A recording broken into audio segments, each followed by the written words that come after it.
formation that's typically associated with inefficiently running generators. God, it's this complicated stuff.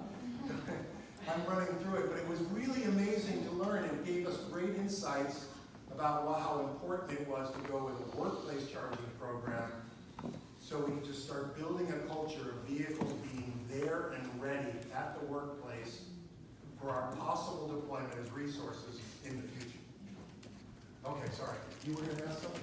No, so somebody else? Boy, everybody's going, I'm not asking any more questions. He goes on so long. Okay.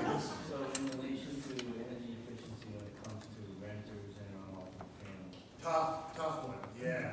Okay, so what about energy efficiency, multifamily, and renters? Here's what we did. We passed ECAD, an Energy Conservation and Disclosure Ordinance. We required not only that an audit be contained in the disclosure documents when you tried to sell a house, but in the notebook that every renter had to use when they were every landlord had to use when they were briefing a prospective renter, and that they publicly post the audit that they had to conduct of their multifamily buildings, right? So you go into the common area or you go in there to sign a lease, they have to disclose to you, this is how this one performs. Because one of the biggest challenges is you go in there and you don't know, you know you can afford to pay the rent, but you don't know if you can afford to live there, right? So that went a long way. But in conjunction with that, in that ordinance, we required that the energy hogs, the 10% most poor performing, had to take advantage of all the cost-effective energy efficiency programs we had available. Now here's the interesting thing, you're going, golly, the reason they're terrible buildings is because the landlord didn't care and isn't spending any money, and now you're putting them on this thing where the energy hogs have to spend the money on it. But here is the amazing thing, we looked at it, I was running the energy efficiency program, we looked at it, and because the audits had identified that building, and I know you're not that landlord, but let's pretend, that building as being the most inefficient, I figured out that I could actually afford to go in there and install the energy efficiency at no cost to the landlord, and it's still penciled out as cost effective. Because his building was so damn inefficient that I was just scooping up KWH and KW without needing any owner contribution whatsoever. Now what I did do is I said, you don't get to raise rents for 2 years. But I'm getting you out of the energy hog category. I'm paying for it all. You're giving me what you own best, which is access. Oh, and then one other thing I did is I walked over to the water department and we closely coordinated water conservation because we found, we had a lot of students in Austin.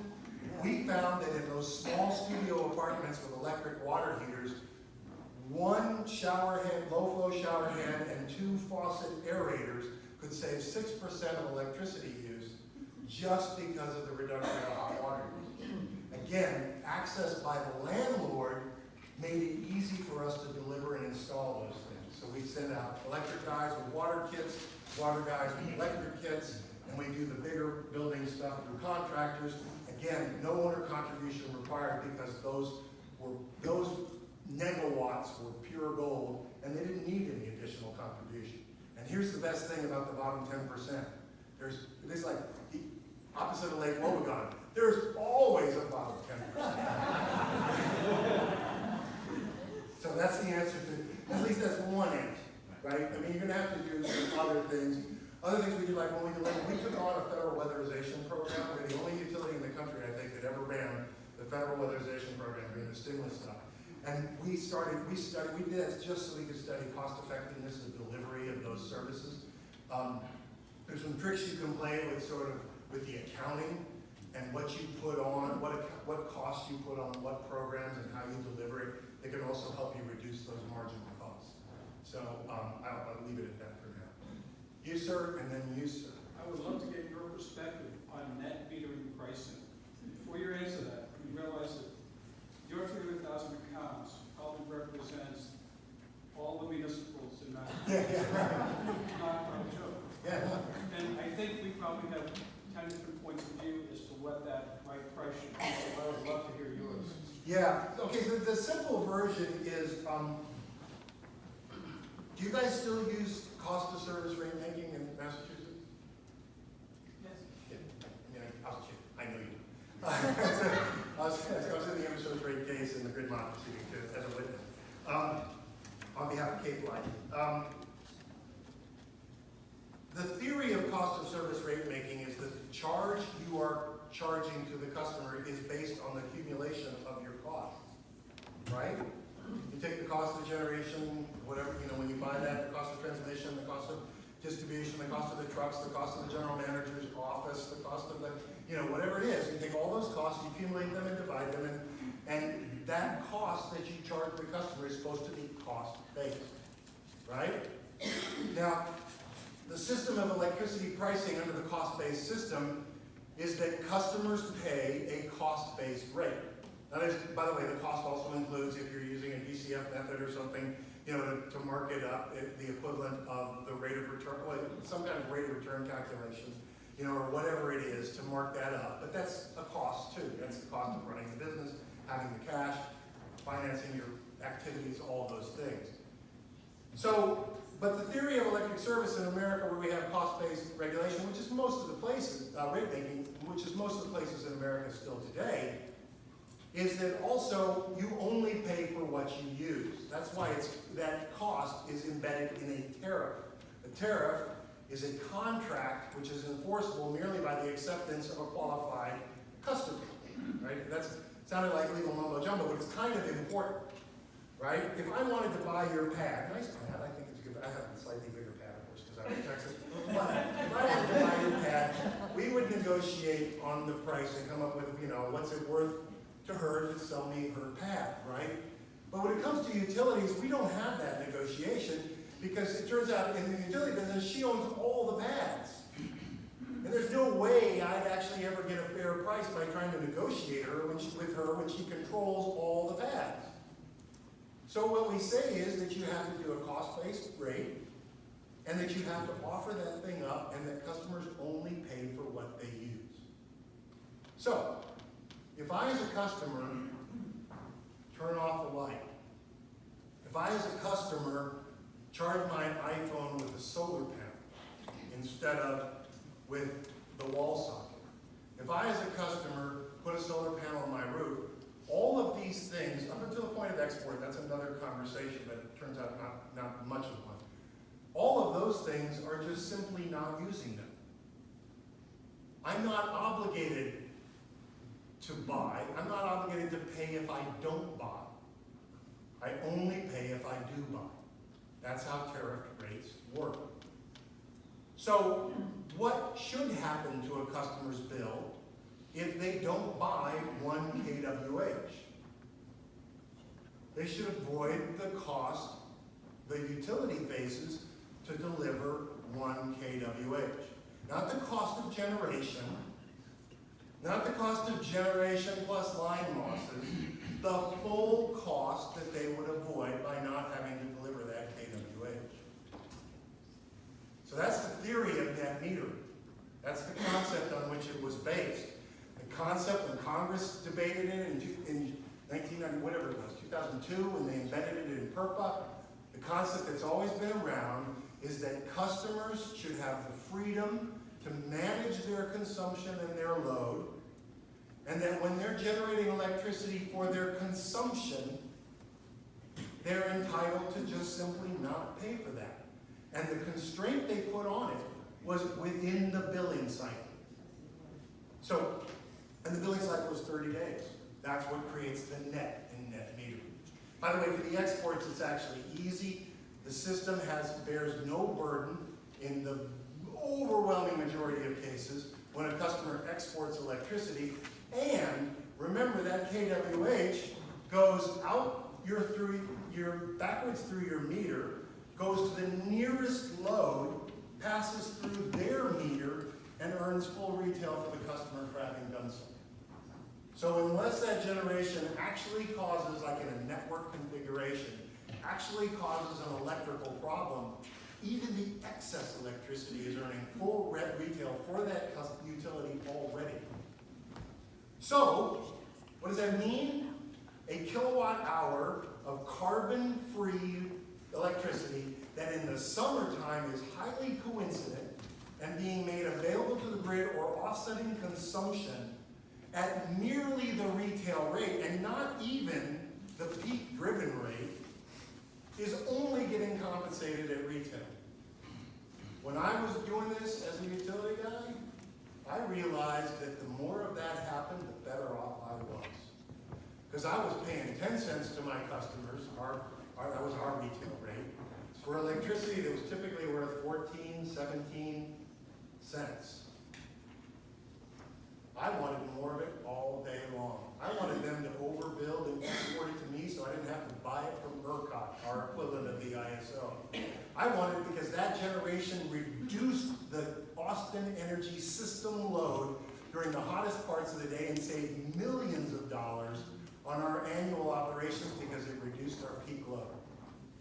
And so I created the value of solar and did, this other point is just one other teaching point. In order to put it in place, I started by asking my solar customers and prospective solar customers, what if I paid you fairly for your electricity? Would you then have a conversation with me about paying your fair share of the system? And after talking and explaining, they said yes. Now I want to tell you just something really remarkable about that phrasing I just gave you, because the vast majority of utilities won't have that conversation. Their conversation will be, you must pay your fair share, and then I'll talk to you about how much I'm going to pay you.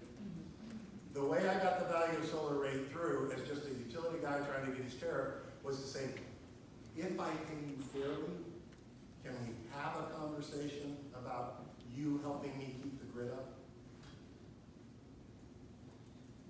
And they said yes. Okay. I said he's next and then you. I just want to lead in for my question, actually. Okay. So imagine as we go fast forward and we start to get more than 50% distributed energy, solar panels everywhere, everybody's got a B2B electric car in their garage, we got our own battery. We're obviously purposely, let's talk, how do you deal with the business model of utilities and the so-called utility death spiral? Like, Yeah, you know. who is it that maintains those distribution lines, and how do you fund the trucks and the linemen that still presumably are needed for backup power? Yeah. Yeah, if you don't, you won't have electric service, right? I mean, we're not talking about, the optimization model at the far end of the vision is not everybody operating on their own, right? So there's still, somebody needs to be there to be the platform manager, like you say, to have a truck to roll it, if a tree knocks down the wire. That service is worth something. And at the great risk of being misunderstood, I'll probably emphasize this, ultimately, that's probably a flat monthly charge, right? I mean, I don't trust you. It is, I mean, it ultimately is, but that is a prescription only for advanced, responsible, and non-market power abusing entities, right? That's the thing we have to be careful with, because if this move towards high fixed charges that customers can't avoid is actually mostly intended to stifle competition and market development, to stifle choices by customers by ruining the economics of individual investment. But if you have platform providers who are truly serving as a platform, who say, I am indifferent, I don't make any money off the throughput incentive anymore. My compensation is not tied to the number of kWh that I serve. You have to end that. You have to decouple utility revenues from throughput. But if you do that, what you will be left with is a range of basically mostly fixed costs that could be served with a monthly fee. And the reason why you might actually want to go there is because then you can unleash the forces of creativity. Then if the utility was collecting $40, $50 a month, every month from that customer, they would have strong incentives to figure out how to use his solar and his demand response and all the other resources to serve for less than 50. Oh, it also would help if you were a public power utility that didn't try to act like an investor-owned utility. Right? Yep. But that's at the other end of that transition. If you go to it too soon, and you do as some public power entities are saying, oh, we have to charge $30 or $40 a month to our customers, that's just that's misleading, and that's an attempt to just stifle the market and preserve your monopoly status. That's not what this is about, right? Were you going to add a gloss on that? Well, that's a part of Concord Light's strategic plan is to increase the meter fee, the fixed component Right. of the bill. To do it slowly over time and to reduce the variable distribution fee, the per kilowatt fee, to do exactly that, which is decouple the light plant from, the revenue from the fixed cost recovery, to allow that entity, the municipal light plant, to not look at solar as the enemy, not look at these other investments as the enemy, but look at them as assets within their function. So here's the thin line, I mean, for the nerds, here's the thin line, right? Raising costs because customers can't do anything about it is what the economists will call the extraction of monopoly rents. It just basically says, what are you going to do? Dave Barry, the humor columnist, actually once wrote a piece about this. He said the American electric utility system is, we have electricity, you want it, so shut up. So we're not advocating for that model. That's monopoly rents, okay? What we are saying, on the other hand, is that a utility that's focused on service, that's focused on maximizing value, that sees distributed resources as resources, that what you do with your solar panel, what you do with your refrigerator control, your thermostat setting, is something I can use to provide reliable electric service. When I see you as a resource and not just a piggy bank, then we're talking about that kind of realization of a pretty cool world. But you have to clear out that throughput incentive, or else you'll just slip back into monopoly rents. So, who did I put on? So when you were describing the price that utilities pay for distributed solar, it sounds like you were saying that the price they pay, in fact, at times the utility is making money Yep. off of this distributed, the kilowatt hour, and it's actually so the way they argue, the way it gets argued in the public discourse is a complete perversion of what Yep. really happens. Yes? I mean, it's astonishing if the way it gets flipped around. Well, It is, it's, in that we, as the public, because it's somewhat complicated, and consumers aren't able to sort of push back and say that's wrong. look at the paper I wrote, and because I tried to walk through this, but there's some sneaky stuff done about, like, the average consumption by our customers is 500 kilowatt hours a month, right? And I based my rate on the average customer using 500 kilowatt hours a month. And then you put on that solar and you're only using 400. So now who's going to pay for the other 100? Huh? Who? Huh? Right? I've got 100 kilowatt hours of cost here. Okay, so I'll tell you the riddle. I won't tell you the answer. The riddle is pretty great, because the riddle, my staff hates me for this. This riddle explains all of that debate and a lot of debates about electric utility rate making. Three guys walk into a hotel and they say, we can't afford individual rooms, but we're willing to share a room. Okay? And the manager says, no problem. We got room for 3 of you in one room. The room is $30. And the guys say, great, we each have 10. So each guy puts in down his $10 and they head up to the room, right? So on the way up there, the manager goes, dang, it's a $25 room. So he takes 5, this is an old joke, okay? So he takes 5 ones, he gives it to the bellboy, and he says, take this back up to the guys. Well, now the bellboy's no idiot, right? He knows there's no way he can spread this $5 to 3 guys. So he takes $2, he puts them in his back pocket, he knocks on the door, he says, I accidentally overcharged you, here's $3 back. Okay? So the guy said, thanks. So how much did each guy pay for his room?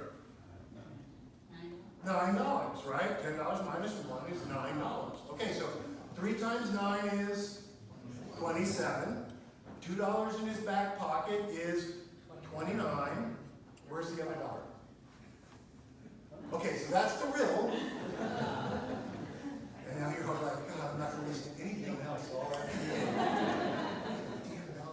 Okay, that's what's going on. And what the simple solution, not for the riddle, but for your problem, is that your failure to use the average amount of electricity does not create a cost on my system. What it shows, most obviously, is that I was an idiot to not pay attention to the trends, to not know my customers well enough, to not know that you were investing in a solar system and that your consumption was going to go down by 100 units.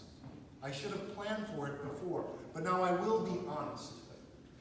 If you have lower sales, your fixed cost will be spread over fewer kWh. Your rate will go up. Now, hopefully you've optimized around getting higher value, so you're playing the peak stuff. Your rate would have gone up in anticipation of the reduced sales, though, right? It's not because you created a cost. The cost that they're saying just comes down to, I did poor forecasting, right? If you did better forecasting, you're coming on with your solar system wouldn't have any disruption to the calculated revenues. You'd simply be using the level I planned on you to use, okay? And that's a big part of it, right? Your failure to use the average of consumption that I had planned on does not create a cost. And this is a cost of service model. The only thing I'm supposed to charge you for is costs. Right? So, yes, ma'am. This is an easy one. So, There's no easy. Ipswich allows a discount of 10% if you pay early, Yeah. and it's costing the town about $400,000 a year to allow people to pay early. Really, even after calculating your cash flow requirements? Because the accounting usually, there's usually a cash flow requirement for having the lag between your bill and your payments. Interesting. Because it should be indexed to whatever your cash flow carrying costs are. It seems. But, okay, so you have, Well, so is you're it a losing common money. practice to do that? Pardon me? Is it a common practice to? No, but I actually think it should be. I mean, I love the idea of Well, tell me why, because it's great. All right. There's prepay is a fascinating thing. The evidence is absolutely clear that if you prepay for your electricity, you will conserve more. You will get a conservation benefit if you prepay, right? Well, this is paid. This is paid within 10 days of receiving the bill. Oh, that's after the fact. Yes, it's after. So what are you losing your money on? I'm sorry. How do you lose money when they're paying because of the No, discount? they get a 10% discount. Yeah. That's what And the discount is not indexed to an actual cash, cost of cash calculation? You're assuming there's an economist on staff? An accountant doing working capital requirements? Oh, okay. I don't know. This should be pretty simple. You just ask yourself, what is your average cost of collection? Right? What do you save if, et cetera, what is that? And what is your working capital cost? And your discount should be indexed to that. But I don't know. I'm completely confused as to why, first of all, why you'd offer a discount that costs you more than you actually save. It sounds like somebody's, They've always done it that way, and they trusted X, Y, and Z person who's always lived in town. yeah. Like doing it. One of the things in business, there's often prompt pay discounts. Sure, but they should be indexed to the avoided marginal cost of the late payment or the daily cost of having to carry that bill without having them paid for, right? It's bad enough because these bills come up to 28, days late off the cost of service, so shortening that window does make sense, but it should be indexed. I'm before. I'm sorry. I thought we were getting the prepay, which is more exciting, but that's another part of the conversation. Okay, yes. So we had just a really great explanation of the theory behind net metering. Okay. And that's out there, people understand it, whether or not you all adopt it or not. But could you describe a similar theory for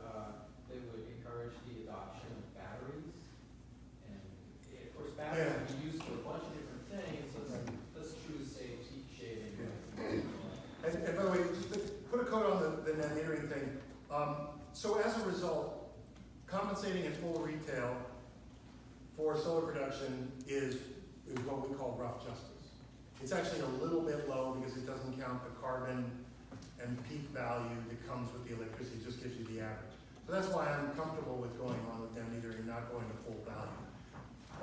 On batteries, what you have to do is you have to disaggregate by time, and you do want to play against the peak, right? So it's actually, if you're doing a value solar analysis, what you're doing is you're taking 8,760 hours of utility operating cost or delivery cost, and then you're looking at 8,760 hours of solar production, and you're saying, how do they match up? There's some hours when there's no solar, so you get no value for that. There's some hours when you do, and you sum those values, and that tells you what the value of solar is on an 8760 basis. The thing about storage is that you want to disaggregate that from an 8760 basis and ask, what hours is it operating?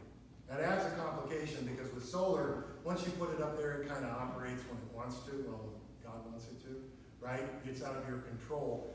Batteries you can control.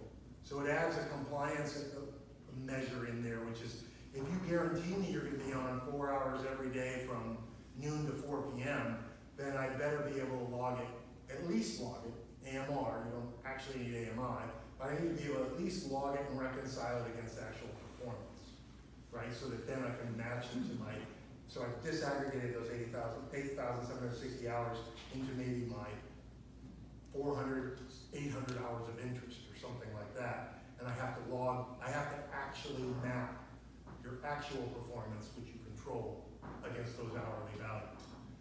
That's the only difference you would need to make. Yeah, there's one more correction you need to make is, what did you fill it with? Right, there's an emissions reconciliation, so if you filled it with dirty and then discharged it during clean, you've actually, done the wrong kind of environmental transposition. So, but that should be relatively easy. We do that on systems applications. But it's reconciling those hours of interest that you need to do and disaggregate the 8760 hours of average that you do with like about typical value of solar. Bill, and then I'm going to leave. So cost of service just so happens that our rate light plan, Belmont Lane is just doing the finishing touches on a cost of service study. Yeah. Are you saying that there's another way to do that? No, what I'm saying is that, yes, and value so I mean, boy, so traditional cost of service studies are based on backward-looking sunk costs, right? And so it is absolutely true that if you look at a solar plant and say, what effect did it have? Well, if he just installed it last week, and my historical test year data is 2017, then by definition, I've seen no change in my cost of service based on his installation of solar. And if I do not take my cost of service output and modify it by the difference that his system brings to the system, which is where they don't do it, then I'm always going to be having this tyranny of history, driving the rate for the future. It's generally a feature of cost of service, but now that we know he's going to install solar, now that we know I'm going to have this much generation located on this feeder in this part of the grid, either I have to make an adjustment saying, okay, that transformer is going to last 1 year longer. And then my assumptions about the cost and the amortization period for that have to be adjusted subtly. Or what a lot of utilities do is say, you'll get your reward in heaven. 20 years from now, 20 years from now, when that transformer hasn't burned out because his solar has been lightening the load on it, then won't you be grateful? We won't have to buy another one, right? So we're having to reconcile time on this because his solar investment is long-lived and will reduce load in that particular location. And we've been taking a backward-looking, unadjusted look at our historical testing. And the way we do that is to borrow the techniques of integrated resource planning, which is how we do future comparisons of disparate resources and do a levelization analysis that allows us to say, yeah, I know I'm not getting all that transformer deferral benefit now, but I also know that when he installs that solar, chances are it's gonna be operating for 25 years. And if it doesn't operate, he's not gonna get a net metering credit anyway, so what the hell do I care? It's automatically insured, right? But my model has to reconcile this time. And that's why, you know, the transition will be to something like a performance-based model with integrated resource planning concepts. Okay? I'm killing your schedule, right? No, not at all, actually, you have a whole other 10 minutes before you Really? start. Oh, okay, you guys are back. So I will hear that. I really appreciate how you are challenging a lot of the mental models that I think have existed in how we view energy and electricity in particular. One way that you've challenged mine is by thinking about the carbon that's produced per unit of kilowatt. In Massachusetts, we're going to be decommissioning a large nuclear power plant, which is non-carbon producing, next year. That contributes, I think, about 10 to 15% of our overall power in ISO New England. So how would you think about when that goes away, the carbon impact that, which probably be produced mostly by natural gas, what impact that would have? I mean, Yeah, we're going through the exact same thing, because finally we have a deal to close Indian Point. So within the context of Westchester County, Indian Point Nuclear Power Plant. Yeah, they've got a deal to close it 21-22. Yeah, so, yeah, I know, it's kind of wild, isn't it? I mean, I actually cut my teeth doing cooling water intake work and around that. But anyway, so, Westchester, Manhattan, that area basically is sort of where we think of it being loaded. It's all in a grid anyway, you know. But we look at the hole in the carbon budget that comes from pulling a nuke off and what's going to rush in to fill it. Who's the guy? The mayor of Chicago, the one with the. The current one, the really. Yeah, Rahm Emanuel. Someday I got to take a picture of him waving his finger, that finger that got cut off at me, and swearing 6 times, 15 seconds or something like that. But he did coin that great phrase, never waste a crisis. Remember I started this talk about salience? There has nothing made the sort of revolution in distributed energy resources, conversation, and climate conversation more salient in Westchester County than the fact that Indian Point is closing, and that, by God, we are not going to simply replace it with pipelines and transmission lines from natural gas-fired power plants. So I'd seize it as an opportunity and a challenge. And the thing to do is to demonstrate from the ground up that you can live without it, right? But it's real. And I think you have to be stark about the numbers. You have to say, there's X number of gigatons or whatever it is of emissions that will be coming in. Now, you also have to be realistic, right? This is not about everybody shut your lights off because the plant went down. And as soon as we're ready with you with affordable solar, then you can turn them back on. You are going to have a crossover, right? So like when I was at Austin Energy, I also was responsible for our climate protection plan. And in it, we had a commitment to 100%, putting the city 100% on renewable energy, all the city loads. And the moment when I told the council it was time to do it was not the time when we were on 100%, but then we could see it within a reasonable forecast. So I could say, here's your gas price and what it's going to do, and the good news is it's kind of rising. Against here's your renewable energy costs. And it's not that we were more cost effective than the gas today, but that we could see it and that the area under this section of the triangle and the area under this section of the triangle had the right relationship, right? Then you can make your commitment. Then it's rational to make your commitment. Over the spread of 10 years, it's going to be more affordable to you. Does any, since nuclear tends to be more base power, it's the stuff that would use. Yeah, baseload power. Yeah. Does that change your thinking at all, or? No, I'm quickly part of that community of people that think this whole baseload thing is a crock. I What do you don't. mean? It's we talk about theoretically we have economic dispatch. You run baseload from base level of consumption and then intermediate, and you're driving costs up. But all we really have is dispatchability dispatch. It's just what the engineers, and they're important people. Did I tell you how much I love engineers? Is what important people have to do to keep the grid going on, and all this stuff. It was a convenience for them to say, well, I'm going to take all the must-run stuff first, and by the way, the economics tend to favor that, and I'm just going to do it by things that get more expensive. But it's perfectly logical to say, I'm going to take all the free stuff first, the stuff with zero marginal cost. And in that world, your base is filled with variable renewables, right? When the wind's blowing, take the wind. When the sun's shining, take the sun. Then go to using your dispatchable resources to close that gap. Don't monetize against baseload intermediate and peak. Monetize against the cost to close the gap on any given minute. It's a much more exotic job. There's a guy from Black and Beach, damn it, I don't remember who. There's a lot of people talking about using it as a different pricing paradigm for these ISOs and stuff. In the meantime, here's the answer. Look at what New York ISO is trying to do, internalizing carbon costs, and doing what ISO should be doing too.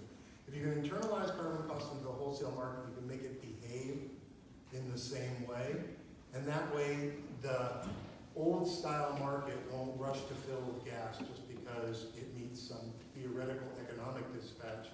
It'll be fairly priced by the action, but closer to the value. And then they'll start looking at demand response and the value of zero marginal cost variable renewables to fill the need. So take the good stuff first and then buy the stuff you need is the model. It's an interesting space, yes, sir. I was wondering, how much of your distributed energy are you actually using and how much of it is getting wasted? Waste, well, first of all, who's you? Utility, whoever the grid, how much is getting used, how much is getting tossed out? That's a tough and interesting question because I could play so much with it, but none of it is getting wasted unless you're under a curtailment, right? Because it's serving load. If it's generating, it's serving load, period. And what it might do is force you to turn off a dispatchable unit somewhere else. So it's not waste. The system's got to run at 60 hertz and every load's got to be served continuously. There is a scenario in which you could overgenerate and then strategically curtail. And Richard Perez and a couple of others of us wrote a paper on this called High Penetration Renewables, in which we actually begin to sort of embrace the idea of strategic curtailment because the benefits of overbuilding are so high that they outweigh the costs of curtailment. And you can minimize curtailment by using strategic storage, geographical dispersion, solar or value-based rates, like the value of solar rates, so you can actually reduce your quote waste that would become under curtailment through using some of those other strategies. I know it's posted on RabagoEnergy.com. Benefits of overbuilding what? Overbuilding like solar or variable renewables. Renewables. Yes. Yeah, I mean, Posted where? what? On RabagoEnergy.com. I think that I have it up there. I'm pretty sure I have it up there, or at energy.pace.edu, our website. Thinking to the far future, right? Maybe a couple decades. So, but there's a great book, Bill McDonough and Michael Braungart wrote a few years ago called Cradle to Cradle. If you've been in this sustainability space, you might have run into it. They raised this really fascinating idea that as long as you're not cross-contaminating biological and technical nutrients, you don't have to be in a constrained world, right? I mean, if you're going to use the chrome on the bumper today, and then you recover all of that chrome and you use it on, a high-speed engine next, and you recover all that chrome. You haven't caused any damage with that chrome, and there's some manufacturing issues you gotta work out, but the problem is when the chrome gets in the water, right? And the point is that if we go to truly sustainable resources, we may want to use more of them rather than less of them. With this idea of scarcity, when driven, nature doesn't run on a scarcity model, right? It tries to run on an abundance model. And I'm not saying that we're ready for it right now, but I'll give you a real example. Just when one of my non-sort of purely electrical stints, I was working for a company that made plastic out of corn, okay? And it's amazing stuff. We had no heavy metals in it. It was purely recyclable. It could be burned without any toxic material. It was purely organic. It was, you could landfill it, and 42 days later, the bugs would eat it all. And it was made from corn sugar. And I did some work on the life cycle of it and figured out that if we could make a transition from sugar to cellulose, and we could get our electricity from renewable energy, we could actually have negative carbon with every pound of that plastic we produced and used. So we now suddenly have a resource that within the planning future would actually, it's like, please, use another plastic bottle. Please use another plastic cup because you're sinking carbon. It has to do with agricultural practices and looking at the whole life cycle and all that sort of stuff. And we're not there yet, okay? I'm not saying that that's out there now, but opening your mind to the idea of something like solar, if we continue the advances we're making in solar, right now we hoard it. What's your peak, what's your average demand? Don't overbuild it because the capacity is really expensive and it doesn't make any sense to buy an extra kilowatt just to serve a few hours. You want it to serve as many hours as possible. It's like that base load mentality. But what happens when solar is really, really inexpensive and we're making it in a sustainable way and we're covering it? We should be overbuilding the crap out of it, right? Because then it's cheap to put it in batteries. Then it's cheap to have all my electricity needs at 8 a.m. met with solar. And I shouldn't even use the word cheap, it's inexpensive. And yeah, okay, I've got a little extra solar up there, and it's not working all the time, or it's, I've got more than I need at 8 a.m. But I have all I need at 5 p.m. or noon. And so we have to open ourselves up to that if we take the right approach to sustainability models, and this can work with utilities as well. We shouldn't be scarcely sort of allocating and rationing the benefits of electric service. We should find ways to make the benefits of service abundant. We just might have to break out of the mold of just getting them all.